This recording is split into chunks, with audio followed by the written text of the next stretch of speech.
안녕하십니까. 깐세컬러 강재훈입니다. 국내 증시 굉장히 강한 흐름을 보여주고 있는데 어제도 이제 장 5장 들어서면서 굉장히 또 가파르게 반등세가 이어졌고 그로 인해서 지수가 또 급등세로 마감이 되었습니다. 그래서 이제 3천이라는 마디지수 어떻게 보면은 뭐 2,600을 넘어서면서부터 국내 증시 자체가 새로운 어떤 시장이 열렸다 이렇게도 볼 수 있었는데 이제 3천이라는 마디지수대를 이제 오늘 볼 것으로 전망이 되는데 그만큼 굉장히 강하게 전개가 된다 이렇게 봐야 될 것 같습니다. 그러니까 수급적인 부분에서는 사실 외국이나 기관에서가 끌고 가는 그런 모습은 아니지만 개인들의 매수세가 원체 강하게 움직이고 있다 이렇게 봐야 될 것 같은데 하나씩 보면서 진행하도록 하겠습니다. 자, 먼저 이제 전일 국내 증시를 보게 되면은 장 중에는 2,950을 중심으로 해서 등락을 보여줬었는데 이제 오후장 들어서면서부터 프로그램 쪽에서가 매도가 나오던 부분이 매수로 전환되면서 그 부분이 2,990포인트까지 1.57% 상승으로 마감이 되었습니다.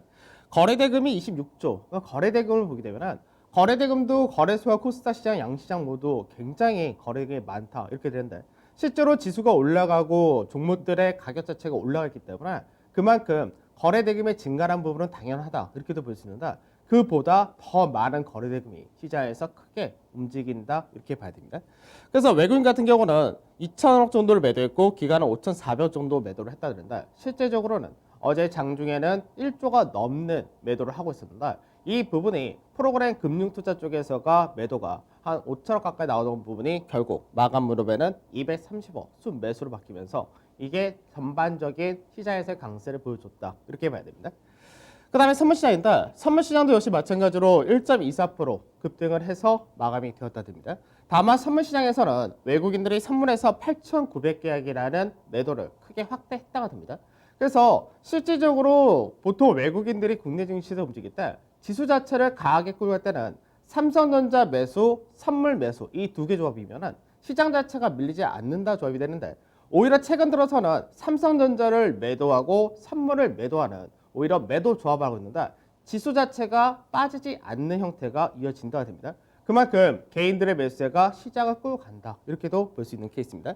그래서 우선은 외국인 같은 경우는 선물주에서 매도를 확대하면서 누적순 매도가 이제 15,500개까지 확대가 되었다 이렇게 된 거고요. 그 장 마감 무렵에 베이시스 같은 경우는 약화되었는데 베이시스가 0.24%로 이제 마이너스가 되었다. 그래서 동시효과 들어갈 때 베이시스가 소폭의 강보합이었기 때문에 동시효과에 들어왔었던 물량 정도는 출회될 수 있다 정도가 아침에 나올 것 같습니다. 그 다음에 코스닥 시장인데 코스닥 같은 경우는 최근 들어서 수급적인 부분에서는 역시 마찬가지로 외국인과 기관의 동반 매수가 나타난다 되고 거래소와 마찬가지로 동반 상승을 한다가 됩니다. 다만 1월 달에는 보통 코스닥이라든지 1월 효과, 성장주에 대한 기대치가 높아지는 그런 시기가 되는데 오히려 지금 보게 되면은 새해 들어서 1월 달의 흐름 자체가 대형주 쪽이 상당히 많이 움직인다가 되는 게 있습니다. 그래도 코스닥 역시 강세를 보이면서 1000포인트라는 자리대가 얼마 남지 않은 그런 모습을 보여준다 되고 거래대금은 18조까지 나타났다 됩니다. 자, 그 다음에 해외 증시를 보게 되면 중국 증시도 이제 어제 차트에서 봤듯이 중국 증시 자체도 6개월간의 박스권을 상향 돌파를 하고 강세가 이어진다 이렇게 된 모습인데 중국도 마찬가지로 어제 0.73% 상승으로 마감이 되었다 됩니다. 그래서 중국 같은 경우는 중국에 있는 일부 기업들에 대해서 미 증시에서 퇴출하겠다 이런 부분도 있었는데 여기에 따라서 중국에서도 반발하겠다는 부분이 있었습니다. 다만 장 마감 무렵에 뉴욕 거래소에서 중국 3대 통신사에 대한 퇴출 부분을 철회하겠다라고 발표를 했다. 이런 부분이 미중 간의 갈등 부분에서 조금 완화된 것이 아니냐 여기에 대한 기대감도 형성이 된다고 보셔야 되고 중국 연기금에서 주식 투자 비중을 확대한다는 부분도 수급적인 부분에서 양호하게 전개가 된다 됩니다. 자, 그 다음에 미증시인데 미증시 같은 경우는 이제 바로 전날에 하락했던 부분의 한 절반 정도는 회복한 모습을 보여줬다 됩니다. 그래서 다우지수가 0.5% 상승한 반면 이제 나스닥 같은 경우 0.9% 상승을 더 보여줬다 됩니다. 우선은 조지아주 선거 결과는 우리나라 장중에 나타날 걸로 보입니다. 그래서 시장에서는 블루 웨이브가 될 가능성이 높아졌다 이렇게 보고 있는데 블루 웨이브가 될 경우 시장에서 우려하는 부분은 세금 인상이라든지 대형 IT 기술주들에 대한 규제가 확대될 수 있다 이 부분이 있는데 우선은 시장에서는 좋은 쪽만 먼저 생각을 한다가 됩니다. 그래서 실제로 블루 웨이브가 된다 하더라도 미국에 있는 기업들의 규제라든지 뭐 세금 인상이라는 부분도 코로나가 종식이 되고 경기가 회복된 다음에나 가능하다. 이런 식으로 얘기를 좀 하면서 블루웨이브 관련된 가치주 이쪽에서의 강세가 두드러졌다가 되고요. 그리고 중국에서의 경제 지표 같은 경우 실제로 조금 약화된 모습을 보여줬는데 미증시도 미국에서도 마찬가지로 경제 지표는 좀 약해질 것이다 전망했었습니다. 그래서 실제로 전원이 57.5였고 컨센서스는 56.5 정도로 낮아질 거로 봤는데 의외로 60.7이라는 굉장히 높은 수치가 나타나면서 미국의 경기 회복이 신규 주문 이런 쪽에서 크게 나타나고 있다 이렇게 보이는 케이스입니다. 그다음 어저께 또 하나 모멘텀이 있었던 것이 오페 플러스 A에서 앞전에 이제 감산 규모를 축소하겠다라고 이제 합의가 됐었는데 사우디에서 자발적으로 하루 100만 배럴 정도의 추가적인 감산을 하겠다라고 발표하면서 이 부분이 유가의 상승으로 연결되었고 그래서 에너지 업종이라든지 그런 쪽이 상당히 강한 흐름을 보여줬다 됩니다. 그래서 전체적으로 미증시는 에너지와 운송, 소재, 자동차 부분, 산업재, 반도체 같은 전반적인 경기 관련주 쪽이 다 강세를 보여줬다가 됐다. 이렇게 보시면 될 것 같고 변동성 지수는 이제 한 6% 정도 하락을 했다가 되는데 25.34자리대에서 우선은 지지를 받는 모습을 보여줬다 되고 유가는 50불 근처까지 올라왔다 됩니다. 그다음 MSCI 코리아인덱스는 2.5% 그러니까 전일 국내 증시의 상승분에다가 추가적인 상승이 좀 더 나타났다 됩니다. 그다음에 달러 인덱스는 89.5 정도로 소폭 하락했고 원달러 환율은 1087원으로 1080원 초반짜리대에서는 지켜진 흐름이 나타났기 때문에 현재는 1080원에서 1090원 사이에서 등락 보인다 정도 보시면 되겠죠. 자, S&P 500 지수 보도록 하죠. S&P 500 지수라든지 미증시는 거의 다 동일합니다. 다우라든지 S&P라든지 나스닥이라든지 실제로 42거래일 동안의 하락과 42거래일 상승 마무리하고 바로 조정이 하나 떨어졌었다 되죠. 그리고 어제 같은 경우는 반등이 소폭 나와서 하단 자리 때 올라왔다 되는데 이 하단에서 실제로 이 세경 패턴이라고 말씀드렸는데 하단 자리 때서 지지를 받아서 하나 더 마디를 뽑을 거냐 이 부분이 있고 아니면은 되돌림을 맞고 떨어질 거냐 이 부분이 있습니다. 그래서 실제로 지금 현재 국내 증시에서 딱 보게 되면 외국인들의 수급을 봤을 때는 시장에 대해서 그렇게 강하게 움직인다 이런 거는 없는데 개인들의 매수가 국내 증시에서 워낙 강하기 때문에 현재는 미증시와 어느 정도 동조화되는 것이 아니라 국내 증시와 신흥국 증시들 이런 쪽에서 약간 차별화가 이어진다 이렇게도 볼 수 있습니다. 다만 시장에서 미증시가 조정이 들어오게 될 경우 그 조정 폭이 어느 정도 완만한 조정이냐 가파른 조정이냐 이 정도의 차이가 국내 증시에서 영향을 미칠 수 있다 정도 보시면 되겠죠. 자, 그다음에 나스닥 지수를 보게 되면 나스닥도 동일한 케이스입니다. 똑같이 42, 40이라는 대동수치를 마무리하고 한번 이탈을 했다가 어저께 이제 다시 회복한 그런 모습을 보여줬다는데 마찬가지로 여기서 추가적인 강세가 하나 더 나올 거냐 아니면 되돌리면 끝날 거냐 이 차이가 오늘 조지아주 선거 결과 나오고 미증시에서 여기에 따라서 어느 쪽으로 반응을 할 거냐 이 차이가 있을 것 같습니다. 자, 그다음에 MSCI 코리아 인덱스를 보게 되면 지금 MSCI 코리아 인덱스가 국내 증시를 따라가는 후행성을 좀 가지고 있는데 차이가 있는 부분은 뭐냐면 12월 7일, 8일 이때가 이제 작년에 국내 선물옵션 동시만기 전날이었는데 이때까지가 상당히 가파르게 올라갔고 그러고 나서 이 격에서 가열을 만들고 조정을 실제로는 약 5% 가까운 조정을 했었다 됩니다. 그런데 국내 증시는 이 조정이 없었다가 되죠. 그러니까 국내 증시 조정 없이 옆으로 횡보하는 모습을 보여주고 추가적인 강세를 보여줬다는데 그러다 보니까 MSCI 코리아 인덱스 같은 경우는 그 부분이 약간은 뒤늦게 반영이 되면서 실제로 최근 들어서 약 14% 정도 상승했다 되고 고가 대비했을 때는 약 8.8% 정도 상승했기 때문에 국내 증시와 키 맞추기를 어느 정도 했다가 됩니다. 그래서 국내 증시도 이제 실질적으로 3차 가격권에 들어왔다 이렇게 말씀드렸는데 마찬가지로 MSCI 코리아 인덱스도 가격권에 들어왔다 이 부분은 동일하다가 됩니다. 자, 어제 시장 보도록 하죠. 어제 시장을 보게 되면 사실 장 초반, 중반까지는 지수 자체는 보합권 전후에서 등락을 보이는 그런 과정이 있었는데 이 부분이 실질적으로 외국인들의 매도란 부분이 삼성전자를 중심으로 나왔고 그 외적인 쪽에서는 강세를 띄었기 때문에 어느 정도 업종별 차별화로 상쇄되는 모습이 나타나다가 5장 들어서 프로그램이 대규모로 매도에서 매수로 바뀌었다는 부분이 시장 전반적인 강세로 연결된 그런 케이스였습니다.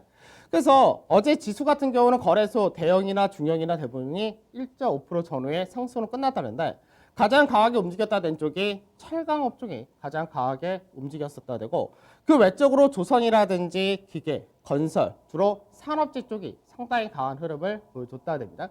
그 다음에 화학 쪽에서는 이제 신재생 관련해서 하나솔루션이라든지 이런 그린 뉴딜 관련 쪽도 강세에 띄었고요. 음식료 역시 시장에서 그동안 상대적으로 소외를 받았던 그런 업종이었었는데 어제 같은 경우는 강세를 보여줬다 됩니다. 그리고 이제 전통적인 배당주라고 하는 은행이라든지 통신 같은 경우는 배당락 이후부터 계속해서 반등을 제대로 못하는 모습을 보여주다 어제 같은 경우는 반등이 나타나면서 시장이 전반적으로 다 강세가 나타났다 되는 그런 케이스였습니다. 자, 철강업종 하나씩 보도록 하죠. 지수가 굉장히 가파르게 올라오다 보니까 시장에서 업종별로 요즘 하나씩 또 말씀을 드린 것 같은데 철강 업종에 대해서 좀 말씀을 드릴 부분은 뭐냐면 시장에서 우리가 철강을 생각할 때는 단순하게 생각하면은 굉장히 가치 주고 자산 가치가 싼 종목이다. 요 정도까지만 생각하시는데 작년지 4분기 실적을 놓고 볼 때 철강이 굉장히 좋아진다라고 말씀드렸습니다. 근데 철강 같은 경우는 최근 들어서 모멘텀을 크게는 뭐 두세 가지를 가질 수 있는데 중국에서 여름 가격이라든지 가격 자체가 올라간다는 부분이 있고 그리고 이제 대규모의 정부들, 각국 정부들이 인프라 투자를 하게 될 경우 철강에 대한 수요 자체가 증가가 될 것이다. 이런 부분도 있습니다. 그리고 철강 업종 자체가 실적이 개선되면서 새로운 신사업을 추진한다. 이런 부분이 있는데 우선은 시장에서 이제 만약 블루 웨이브가 진행이 된다. 그렇게 될 경우 이제 미국에서도 인프라 투자를 확대한다라는 부분도 있고 그 외적인 국가들도 비슷한 인프라 투자 확대안이 있는데 실제로 전 세계 철강 소비에서 건설 산업에 대한 비중 자체가 약 51% 정도를 차지한다 됩니다. 그래서 향후 인프라 투자가 본격적으로 진행이 되는 재정 정책의 효과를 보게 될 경우 철강은 말 그대로 소재 업종인 만큼 여기서의 모멘텀 우선 다시 있다 되는 겁니다. 그리고 실적을 보게 되면 철강 같은 경우는 실적 자체가 2011년도 피크를 만들고 계속해서 하락을 하다가 이 부분이 2016년도부터 개선되기 시작했는데 이 구간이 중국에서의 공급량 축소가 들어오면서 실적이 개선된 그런 케이스였습니다. 근데 문제는 뭐냐면 2018년도까지는 실적이 계속해서 회복되는 모습을 보여줬었다고 되죠. 다만 보호무역 정책이 확대되고 우리나라 철강에 대한 쿼터제라든지 여러 가지 트럼프의 보호무역 정책으로 인해서 이제 하락이 계속해서 떨어졌다 되죠. 그래서 실적 자체가 작년 같은 경우 굉장히 최근 들어서 낮은 그런 수치를 보여줬는데 올해 같은 경우는 실적 전망 자체가 2019년도 정도의 실적은 회복한다 이렇게 되어 있습니다. 그러면 업종별 차트로 보게 되면 실제로 2019년도에 이제 어느 정도 고가를 만들었던 자리 때 그 라인 때가 이 가격이 되는데 철강 업종 지수를 볼 때 1645포인트 정도 됩니다. 그러면 이 라인 때는 우선은 실적만 가지고 기본적으로 넘어갈 수 있다가 되겠죠. 그리고 나서 여기서 추가로 들어올 수 있는 부분이 국내 증시 자체가 예전의 고점을 훌쩍 넘어가 있는 상태이기 때문에 국내 시장 자체의 자산 가치가 1.2배 정도 됩니다. 그러면 철강 업종은 현재 자산 가치를 볼 때 0.4에서 0.6 이 사이에서 움직이는 케이스이기 때문에 추가적인 강세가 가능하다 될 텐데 그 경우에는 앞전에 전체 마디의 3분의 2 정도 마디 이 라인 때 1900선 전후까지도 열릴 수가 있다. 이렇게 보셔야 되고 그러고 나서 시장에서 멀티플 요인, 즉 신사업에 대한 성장 모멘텀이 더 부과가 될 것이냐 여기도 들어올 수 있는데 최근 들어서 이제 포스코 같은 경우는 자회사인 포스코 케미칼에 대해서 대규모 유상 증자에 참여를 하면서 배터리 소재 사업에 대해서 진출을 하고 있고요. 그 외적으로도 수소 관련해서 부생수소라든 이런 쪽이 철강 업종에서 추가적인 모멘텀을 주는 케이스이기 때문에 그런 부분이 철강 업종에 대해서도 추가적인 상승을 보이게 될 경우는 예전에 2016년도와 17년도 고가 라인 때까지 가게 될 가능성도 배제할 수 없다가 됩니다. 그래서 시장에서 지금 현재 IT가 제일 좋다, 자동차 제일 좋다 이것이 나타난 것이 아니라 그 외적으로도 대부분의 국내 그동안 저평가를 받아왔고 실적이 개선이 못됐다는 부분에서 소외받았던 업종들이 다 움직일 수 있는 계기가 되는 것이 올해 시작이 되지 않을까 이렇게 전망이 됩니다. 그러다 철강 같은 경우는 저점 대비해서 많이 올랐다 생각하지만 실질적으로 예전의 가격 대비해서는 여전히 굉장히 낮은 가격이다 정도 생각하시면 될 것 같고 어느 정도 이제 상승하게 되면은 숨고르기 조정 이런 것들은 계속해서 필요한 그런 구간이기 때문에 타이밍상에서 어느 정도 강세가 나타날 때는 비중 축소했다가 내려올 때는 비중 다시 늘렸다가 이런 과정이 좀 필요하다 이렇게 보시면 될 것 같습니다. 자, 그다음에 어제 또 이제 건설업종이 강세에 뛰었죠. 그러니까 건설업종 같은 경우는 이제 자주 말씀 좀 드리는 것 중에 하나인데 건설 업종이 사실 실적이라든지 이거를 봤을 때는 굉장히 좋습니다. 그러니까 역대 최고 수준을 계속해서 경신하는 그런 모습을 보여준다. 주가 자체는 여전히 굉장히 낮은 가격대에서 움직인다. 이렇게 되겠죠. 그래서 실제로 건설 업종에 대한 이제 실적을 먼저 보게 되면은 실적 자체가 대형사 합사, 그러니까 우리가 대표적으로 알고 있는 뭐 현대건설이라든지 GS건설, 대우건설, 삼성엔지니어, 현대산업, 대림산업 이렇게까지 들어오는데 그 6개 회사의 합산 실적 자체가 예전에 비해서 굉장히 업그레이드 됐다. 이게 2018년부터 나타났다 됩니다. 그래서 실적 자체는 계속해서 유지를 하거나 개선이 된다 되고 올해 같은 경우는 코로나로 인해서 어느 정도 이 우려감이 완화가 된다 되면은 본격적인 수주라든지 실적이 더 개선된다 이렇게 전망이 되는데 그 실적 자체는 최고치를 경신을 한다가 됩니다. 근데 반대로 주가 같은 경우는 그렇지 못하다 이렇게 되는데 시장에서 주가가 약세였던 배경 중에 하나가 뭐냐면 수주 전망을 보게 되면 시장에서 이제 국내 부동산 민간 주택에 대해서 분양가 상한제한다 여기에 따른 우려가 좀 있었고 그 외적으로 해외에서의 수주가 감소된다 이런 부분이 있었는데 실제 도시 정비 사업이라든지 내년에 공급되는 물량이라든지 이런 것들 다 하게 된다면 시장에서 약 205조 정도의 수주가 가능할 것이다 이렇게 전망이 됩니다. 그래서 수주 자체는 계속해서 늘어나기 때문에 수주 산업 자체의 특성을 볼 때는 실제 역시 계속해서 안정적으로 상향할 수 있다 이렇게 되는 케이스입니다. 그래서 실질적으로 차트를 크게 보게 되면 주가 자체는 이제 2018년도에 한번 반등이 강하게 나타났었다가 되죠. 근데 이때는 시장에서 올라왔던 부분이 실적이 좋다는 부분도 있었지만 실제로는 북한과의 경제 협력, 이 모멘텀을 중심으로 올라갔었는데 그 부분이 안 되다 보니까 매물이 쌓였던 부분이 오히려 주가의 하락을 더 부추겼던 그런 케이스가 되기도 합니다. 그래서 지금 현재는 전체적인 마디 하단 자리대를 이제 작년 중순쯤에 지지를 밟고 올라온 모습을 계속해서 보여주는데 실제로는 실적으로 볼 때는 상단 자리를 넘어가야지 기본이 되는 거고 여기서 마찬가지로 국내 증시의 상승에 따른 재평가 그리고 신사업을 대부분 많이 추진을 하고 있는데 이 신사업에 따른 모멘텀을 받게 될 경우는 상단 자리의 기본 마디폭이 상당히 크다 이렇게 보셔야 됩니다. 그래서 건설업종 자체도 상당히 기대를 많이 갖고 보셔야 되는 업종이다 이렇게 되겠죠. 자, 어제 수급을 잠깐 보도록 하죠. 수급을 보게 되면은 시장에서 외국인들의 매수란 부분이 실질적으로 삼성전자에 대한 매도가 여전히 세기 때문에 삼성전자 매도를 제외하면 그 외적인 쪽에서는 업종별 종목별로 매수와 매도가 나눠지는 흐름이 계속해서 이어진다는데 어제 같다가 하나솔루션을 많이 매수했고요. SK텔레콤, 하이닉스, CJ-제일제당, 고려아연, 한국조선해양. 그래서 실제로 어떤 업종이라기보다는 시장에서 어느 정도 그동안 많이 시장에서 뭐 중심이다, 주도주다라고 했던 것도 외적으로 종목군들이 상당히 많이 들어온다. 이렇게 보시면 될 것 같고요. 근데 매도를 보게 되면 매도에서 삼성전자와 삼성전자 우선주 여전히 매도 규모가 굉장히 크다가 됩니다. 그래서 최근 들어서 삼성전자와 선물에서 동반 매도를 하고는 있지만 지수 자체가 개인들이 받추는 형태 이어진다 되는 거고 그 외적으로도 이제 자동차라든지 LG 계열의 여러 가지 IT라든지 이쪽을 매도했다는데 실제로 매도 규모는 크지 않았기 때문에 단순 차익 실현이 일부 나타났다 정도 보시면 되겠죠. 그다음에 기관에서 수급인데 기관에서 이제 고려아연을 상당히 많이 샀다가 됩니다. 그리고 나서 하나솔루션과 삼성 SDS. 그럼 고려아연과 삼성 SDS 이 두 종목의 특징이 딱 있는데 시장에서 CJ-제일제당도 마찬가지고 시총 상위권에 있으면서 시장 대비해서 상승이 못 나온 그런 종목이기도 하고 새롭게 모멘텀이 일부 형성된 그런 종목이기도 합니다.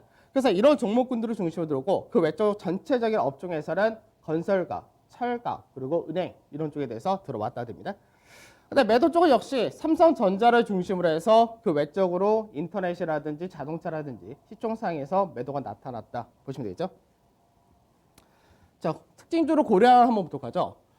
고려아연 같은 경우는 주 사업 자체가 아연이죠. 그러니까 아연 같은 경우는 자동차 업종이 회복이 될 경우 상당히 모멘텀을 많이 받는다답니다.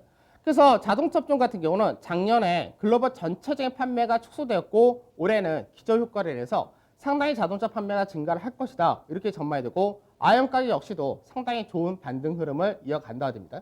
그래서 고려아연 같은 경우는 본업이라 할 수 있는 아연 쪽에서 실적이 개선된다. 이렇게 되는 거고 근데 이제 시장에서는 은이라든지 금 같은 기금속에 대한 사업 좀 진행을 하고 있기 때문에 여기에 대해서 좀 민감하다 정도 됩니다. 그러면 최근 들어서 인플레이션이 올해 크게 늘어날 거다라고 전망이 된다면 인플레이션에 대한 강세란 부분은 철강이라든지 기금속 이런 원자재 쪽에서도 강세를 같이 연결되기 때문에 고래 아연이 그런 부분에서 모멘텀을 받는다 됩니다. 그러면 실제적으로 실적을 보게 되면 실적 자체는 고래 아연 같은 경우가 2018년부터 작년까지도 계속해서 증가세를 보여줬다 되고 올해 같은 경우도 증가세가 더 크게 늘어난다 이렇게 전망이 됩니다. 그러면은 실제로 고래 아연 같은 경우도 올해 영업이익이 약 9천억 정도 전망이 되기 때문에 현재 주가가 그렇게 비싸지 않다 이렇게 보시면 될 것 같고 전체적으로 볼 때 시장에서 지금 세기형 패턴을 돌파한 모습을 어저께 보여줬다는데 이 구간대에서가 매수가 가능한 구간 이렇게 보시면 되고 1차 목표가 48만 원 전후, 2차 목표가 55만 원 전후 이렇게 보시면 될 것 같습니다. 대형지수 간단하게 보도록 하죠.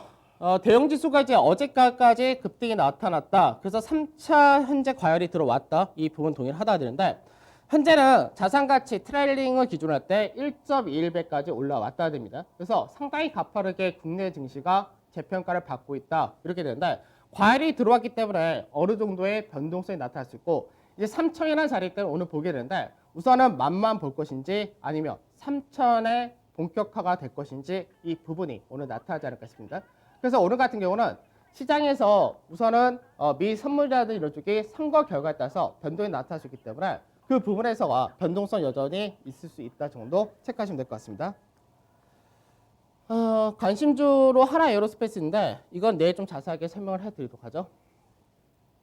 자, 투자 전략 보도록 하면은 투자 전략에서 우선 오늘 조지아주 상원 선거 결과는 호재 확정 공존된다고 말씀드렸습니다. 그래서 실제로 미증시도 상당히 어중간하다. 즉 추세를 회복하느냐 되돌리면 끝나느냐 그 위치에 있는데 국내 증시에서도 오늘 장중에 그 결과 나오기 때문에 가치주라든지 친환경 모멘텀을 더 받을 거냐 아니면 미 선물에서의 하락이 떨어지거나 변동성이 나타나면서 국내 증시에서도 차익실이 떨어질 거냐 이 부분이 있습니다. 그래서 국내 증시는 여전히 재평가가 지속이 되고 있는데 이 부분이 다 좋다가 됩니다. 그래서 실제로 국내 증시는 나쁘다는 요인은 없는데 단기적으로 급등했다는 부분과 개인들의 중심의 매수세가 너무 강하다는 부분 이 부분이 약간은 경계감을 갈 수 있다 정도. 그래서 여전히 주식과 현금 비중은 반반 비슷하게 가자라는 관점 동일하고요. 시장에서 지수보다는 지금 업종별 종목별 흐름이 훨씬 더 중요하다라는 부분도 동일하게 될 것 같습니다. 그래서 자동차 부품이라든지 수주산업, 조선건설 이쪽에 대해서는 여전히 좋게 보고 오늘 같은 경우는 원자재라든지 정유 그리고 3,000포인트를 맛만 본 것이 아니라 더 강하게 넘어갈 경우는 증권업종 역시도 강세를 띌 수 있다까지 열고 보셔야 될 것 같습니다. 자, 1월달 시작하자마자 계속해서 가파른 시간 나타나면서 이제 3천이라는 자리대가 바로 가시권에 들어왔는데 진짜 맛만 볼 것인지 아니면 본격적으로 3천을 넘어가서 더 강한 상승을 보여줄 것인지 그 결과가 오늘 나오지 않을까 싶습니다. 전 내일 찾아뵙도록 하겠습니다. 감사합니다.